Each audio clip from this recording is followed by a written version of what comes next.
کہ میں بتاؤں گا کہ اس دھرنے کے پیچھے کون ہے، اس مارچ کے پیچھے کون ہے۔ آپ ٹی ٹی پی کو منا رہے ہیں لیکن دوسری ٹی ٹی پی آپ کیوں بنا رہے ہیں؟ وہ بات جو ٹیبل پر بیٹھ کر حل کی جا سکتی تھی لیکن حکومت کی ہٹ درمی کی وجہ سے وہ بات اب روڈوں پر آ چکی ہے، اور یہاں پر اب صورتحال یہ ہے کہ اب دوبارہ لاشیں گر رہی ہیں۔ اب جیسے انہوں نے مارچ کا اعلان کیا تو لاہور، اسلام آباد اور راولپنڈی کے عوام کو بھی یرغمال بنایا گیا۔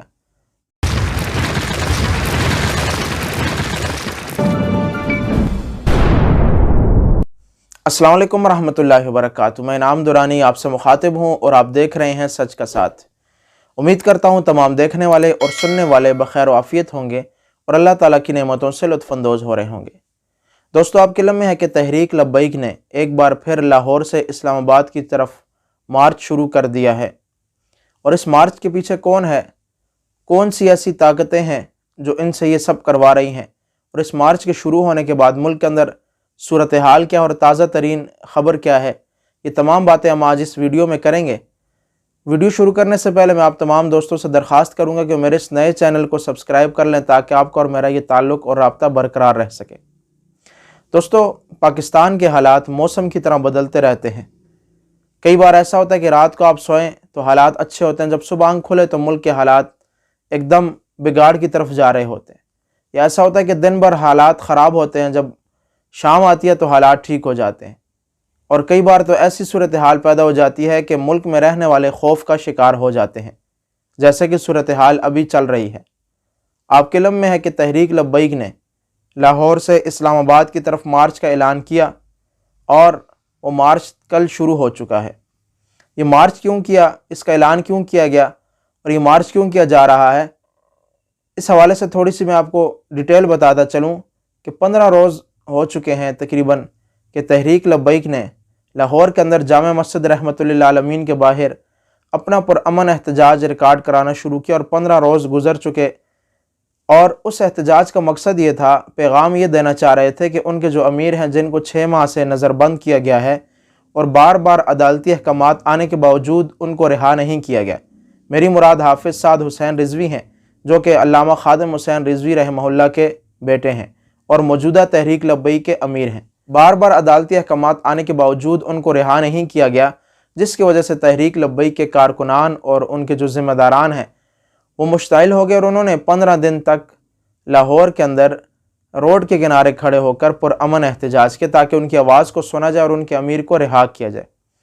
اس دوران دوبارہ سماعت بھی ہوئی، لیکن اس سماعت کو دوبارہ ملتوی کیا گیا، اور کرتے کرتے اب حالات اس نہج تک آ چکے ہیں کہ تحریک لبیک نے کل مارچ کا اعلان کیا، جو کہ لاہور سے روانہ ہوا، اور وہ کچھ فاصلے پر پہنچا تو ان کے اوپر بدترین شیلنگ کی گئی، ان کے اوپر لاٹھی چارج کیا گیا، ان کے اوپر گولیاں برسائی گئی، جن میں تازہ ترین جو اپڈیٹ آ رہی ہیں اس کے مطابق 2 افراد ان کے شہید ہو چکے ہیں، اور کئی لوگ جو ہے نا ان کے زخمی ہیں۔ اب یہاں پہ المیہ یہ ہے کہ ہماری حکومت تو ایک طرف بات کرتی ہے کہ ہم ٹی ٹی پی سے، تحریک طالبان پاکستان سے مذاکرات کر رہے ہیں، لیکن دوسری جانب دیکھا جائے تو اپنے ہی ملک میں رہنے والے محب وطن شہریوں کے ساتھ ان کا یہ سلوک ہے۔ آپ ٹی ٹی پی کو منا رہے ہیں لیکن دوسری ٹی ٹی پی آپ کیوں بنا رہے ہیں؟ وہ لوگ جو ملک میں رہنے والے ہیں، پرامن ہیں، جن کے کاروبار یہاں پہ ہیں، جن کا کھانا پینا یہاں پہ ہے، آپ ان کو مشتعل کیوں کر رہے ہیں؟ اگر ان کے ساتھ مذاکرات ہو سکتے ہیں تو ان کے ساتھ کیوں نہیں ہو سکتے؟ وہ بات جو ٹیبل پر بیٹھ کر حل کی جا سکتی تھی لیکن حکومت کی ہٹ درمی کی وجہ سے وہ بات اب روڈوں پر آ چکی ہے، اور یہاں پر اب صورتحال یہ ہے کہ اب دوبارہ لاشیں گر رہی ہیں، دوبارہ ظلم و تشدد کیا جا رہا ہے، دونوں جانب سے ایک دوسرے کے اوپر پتھراؤ کیا جا رہا ہے، دونوں جانب سے ایک دوسرے کے اوپر لاٹھی چارج کیا جا رہا ہے۔ تو یہ ملک کے اندر ایک عجیب صورتحال پیدا کر دی گئی ہے۔ ہماری حکومت خود ان لوگوں کو ہیرو بنا رہی ہے، خود ان لوگوں کو مشتعل کر رہی ہے۔ جب وہ مشتعل ہوتے ہیں تو پھر ہم روتے ہیں، پھر ہم کہتے ہیں کہ بھئی ہمیں فیٹف میں ڈال دیا گیا، گرے لسٹ میں ڈال دیا گیا۔ تو اس کی وجہ کیا ہے؟ کیا حکومت ٹیبل کے اوپر بیٹھ کر ان حالات کو سنبھال نہیں سکتی؟ کیا حکومت ٹیبل پر بیٹھ کر ان حالات کو کنٹرول نہیں کر سکتی؟ مجھے بتایا جائے، تحریک لبیک کے جو موجودہ امیر ہیں جن کو 6 ماہ سے نظر بند کیا گیا ہے، کیا وہ کسی دہشت گرد تنظیم کے ساتھ ان کے روابط ہیں؟ کیا اغوا برائے تاوان میں وہ ملوث ہیں؟ کیا چوری ڈکیتی میں وہ ملوث ہیں؟ کچھ تو بتایا جائے قوم کو۔ کہ ایک 27-28 سال کے نوجوان کو بلا جواز نظر بند کر کے اس کی جماعت کے نظریات کو، اس کی جماعت کے افراد کو مشتعل کر کے پورے ملک کو یرغمال بنانا، یہ کہاں کا انصاف ہے؟ اب جیسے انہوں نے مارچ کا اعلان کیا تو لاہور، اسلام آباد اور راولپنڈی کے عوام کو بھی یرغمال بنایا گیا۔ پورے اسلام آباد کے اندر، راولپنڈی کے اندر کنٹینر رکھے گئے تاکہ وہ یہاں داخل نہ ہو سکیں۔ بھئی ان کو آپ نے یہ نوبت کیوں دی کہ وہ وہاں سے چلیں؟ آپ کو چاہیے تھا وہیں پہ مذاکرات کرتے اور اس معاملے کو وہیں پہ دبا دیتے۔ اب وہ وہاں سے چلے ہیں، ان کے اوپر شیلنگ کی گئی، ان کے اوپر لاٹھی چارج کیا گیا دونوں جانب سے۔ میں کسی کے حق میں نہیں ہوں، پولیس والے بھی ہمارے مسلمان بھائیوں مجبور ہیں، وہ بیچارے بھی زخمی ہوئے، ادھر سے یہ بھی زخمی ہوئے۔ رات کو پھر انہوں نے جب داتا دربار پہنچے، وہ اس کے قریب دوبارہ شیلنگ کی گئی۔ جب وہ رات کو جا کر جہاں پہ جس پل کے اوپر علامہ خادم حسین رضوی رحمہ اللہ کا جنازہ ادا کیا گیا تھا، اس پر رات گزاری، صبح 5 بجے نکلنے لگے، دوبارہ ان کے اوپر شیلنگ کی گئی۔ بھائی کیوں؟ کیا وہ کسی دوسرے ملک سے آئے ہیں، انڈیا سے آئے ہیں، جو آپ ان کے ساتھ یہ سلوک کر رہے ہیں؟ ان کا نعرہ کیا ہے؟ ان کے ساتھ معاہدے کیے گئے تھے، ان کو پورا نہیں کیا گیا، وہ اس وجہ سے مشتعل ہیں۔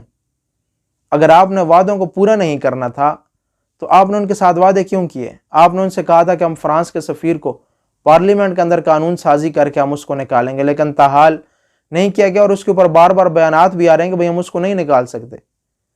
اس کے بعد حافظ سعد حسین رضوی کی رہائی کا معاملہ تھا، وہ بھی تاحال لٹکا ہوا ہے۔ تو پھر ایسے میں ان کے کارکنان نے مشتعل تو ہونا ہے۔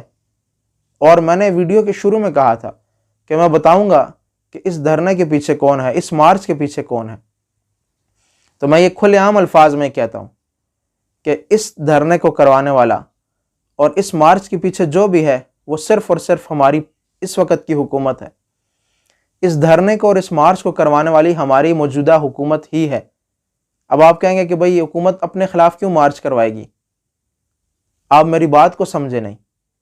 اس مارچ کو اور اس دھرنے کو کروانے والی حکومت اس طرح ہے کہ اگر حکومت سنجیدہ لیتی اس بات کو، اس معاملے کو سنجیدہ لیتی، مذاکرات کی ٹیبل پر بیٹھ کر بات ختم ہو جاتی، تو اس مارچ کو اور اس دھرنے کا آغاز ہی نہ ہوتا، یہاں تک نوبت ہی نہ آتی کہ وہ دوبارہ سے لاہور سے لے کر راولپنڈی کی طرف آئیں اور وہ ظلم و تشدد سے ہیں، اور وہ بھی ہمارے ملک کے باسی ہیں، ہمارے بھائی ہیں۔ کئی ماؤں کے لال آپ نے چھین لیے، کئی کے سہاگ آپ نے اجاڑ دیے۔ تیسری بار ہے کہ ان کے اوپر بدترین شیلنگ کی جاتی ہے اور ان کو مضبوط سے مضبوط تر بنایا گیا ہے۔ اس میں ہمارے ہاتھ ہیں، اگر ہم ان کو مضبوط نہ بنانا چاہیں تو دنیا کی کوئی طاقت ان کو مضبوط نہیں بنا سکتی۔ آپ نے ان کے امیر کو جیل میں رکھ کر ان کو مضبوط بنایا، دوسری جانب ان کے کارکنان پہ تشدد کر کے آپ نے ہر آخری حربہ آزمایا اور وہ ہر آخری حربے سے گزر چکے ہیں۔ اب وہ اتنے مضبوط ہو چکے ہیں کہ وہ آپ کے ساتھ لڑنے کو کھڑے ہو جاتے ہیں۔ تو وقت کا تقاضا یہ ہے کہ ہمارے ملک کے حالات بالکل اس کو برداشت نہیں کرتے۔ عوام مہنگائی کی وجہ سے عوام کی کمر ٹوٹ چکی ہے، عوام بلبلا رہی ہے، اور اوپر سے آپ نے یہ عذاب مسلط کر دیا ہے کہ پورے ملک کو یرغمال بنا لیا ہے۔ اب ہو تو یہ سکتا ہے کہ خبریں تو یہ بھی آ رہی ہیں کہ آج پورے ملک میں موبائل فون سروس بھی بند رہے۔ بھئی کیوں؟ کس جرم کی سزا دی جا رہی ہے اپنے پاکستانیوں کو؟ کیا پاکستان میں رہنا جرم بن گیا ہے؟ کیا یہاں پہ اپنے لیے آواز اٹھانا جرم بن گیا ہے؟ جو ہماری حکمران جماعت ہے، انہوں نے 126 دن دھرنا دیا، اور اسی حکومت میں JUI نے ایک بہت بڑا مارچ کیا اور بہت بڑا دھرنا دیا، تحریک لبیک کے دھرنے سے کئی گنا بڑا دھرنا دیا، لیکن ان کے اوپر طاقت کا استعمال نہیں کیا گیا۔ ان کے اوپر طاقت کا استعمال کیوں کیا جاتا ہے؟ اور جیسا کہ میں نے پہلے عرض کیا کہ اس دھرنے کو کروانے والی ہماری حکومت ہے۔ ہماری حکومت نہ چاہتی تو یہ دھرنا کبھی نہ ہوتا۔ ہماری حکومت اگر سنجیدہ لیتی، مذاکرات کے ٹیبل پہ آ کر بیٹھ کر بات چیت کر کے اس مسئلے کو حل کر سکتی تھی، لیکن نہیں کیا۔ اور ایک اور بات میرے دل میں کھٹکتی ہے کہ جب بھی سردیاں آتی ہیں تحریک لبیک والے مارچ شروع کر دیتے ہیں، جب بھی سردیاں آتی ہیں تحریک لبیک والے دھرنا دینا شروع کر دیتے ہیں۔ میرے تحریک لبیک والے بھائی معذرت کے ساتھ ناراض نہ ہوئیے گا، میرے دل میں ایک بات کھٹکتی ہے اور میں اس کا جواب چاہتا ہوں آپ سے، یا آپ کے بڑے کوئی بھی اس بات کا جواب دے دیں کہ جب بھی سردیاں آتی ہیں آپ کے مارچ کا آغاز ہو جاتا ہے، آپ کے دھرنوں کا آغاز ہو جاتا ہے۔ سب سے پہلا جو دھرنا فیض آباد کی طرف آیا وہ بھی سردیوں میں تھا، گزشتہ بھی سردیوں میں تھا، اب پھر سردیاں شروع ہوئی تو آپ نے مارچ کا آغاز کر دیا۔ یہ لاجک سمجھ میں نہیں آتی۔ تو بہرحال حکومت بہت غلط روش پر چل رہی ہے۔ عوام پہلے مہنگائی سے تنگ آ چکی ہے، لیکن یہ دوبارہ سے نئے سرے سے تنگ کرنا، آزمائش میں ڈالنا، راستے بند کرنا۔ اب کئی بچے ایسے ہیں جن کی پڑھائی ضائع ہو رہی ہے، کئی لوگ ایسے ہیں جو اپنے دفاتر تک نہیں پہنچ سکتے، اور کئی میلوں ان کو پیدل سفر کرنا پڑ رہا ہے۔ تو اگر آپ لاہور میں ان کو روک کر، ان کے ساتھ پیار سے، محبت سے، ان کے سر کے اوپر ہاتھ رکھ کر ان سے آپ بات چیت کریں تو مجھے پورا یقین ہے کہ وہ آپ کی بات کو مان لیں گے، اور آپ نے ان کے ساتھ معاہدے کیے ہیں، آپ ان معاہدوں کو پورا کریں۔ کہا جاتا ہے کہ بھئی ریاست ماں کے جیسے ہوتی ہے، لیکن یہاں ماں سے بات آگے نکل چکی ہے، یہاں ستیلی ماں بن چکی ہے ریاست، کہ اپنے ہی لوگوں کے اوپر ظلم و تشدد کرنا، شیلنگ کرنا، بربریت کرنا، یہ کہاں کا انصاف ہے؟ تو انہوں نے مارچ شروع کیا کل، اور اس وقت جو تازہ ترین صورتحال وہ یہ ہے کہ وہ داتا دربار سے آگے نکل چکے ہیں اور راولپنڈی کی طرف بڑھ رہے ہیں، اور صبح 5:30 بجے کے قریب دوبارہ ان پر شیلنگ کی گئی، جو کہ بالکل سراسر ناانصافی اور ظلم ہے۔ حکومت کو چاہیے کہ مذاکرات کی ٹیبل پر ان کو لے کر آئیں، ان کے ساتھ بیٹھ کر بات چیت کریں۔ اب یہ طریقہ تو نہیں ہے کہ جب بھی آپ کے حوالے سے آپ کے خلاف کوئی بھی سر اٹھائے گا آپ اس کو کچل دیں گے، ایسا نہیں ہوتا۔ تو خدا کے لیے ملک کے حالات پر رحم کھائیے۔ ہمارے وزیر داخلہ صاحب وہ میچ دیکھنے چلے گئے ہیں، اور ہمارے وزیر اعظم صاحب کے معاون خصوصی برائے مذہبی امور مولانا طاہر اشرفی صاحب وہ بھی غالباً باہر چلے گئے۔ تو ان حالات میں ملک کو چھوڑ کر جانا یہ اچھی بات نہیں ہے۔ واپس آئیے اور ملک کے حالات کو کنٹرول کیجئے، اور ان لوگوں کو منائیے، اور ان کے ساتھ جو معاہدات کیے گئے تھے خدا کے لیے ان کو پورا کر دیجئے، تاکہ پاکستان کی عوام جو ہے نا وہ سکھ کا سانس لے سکے۔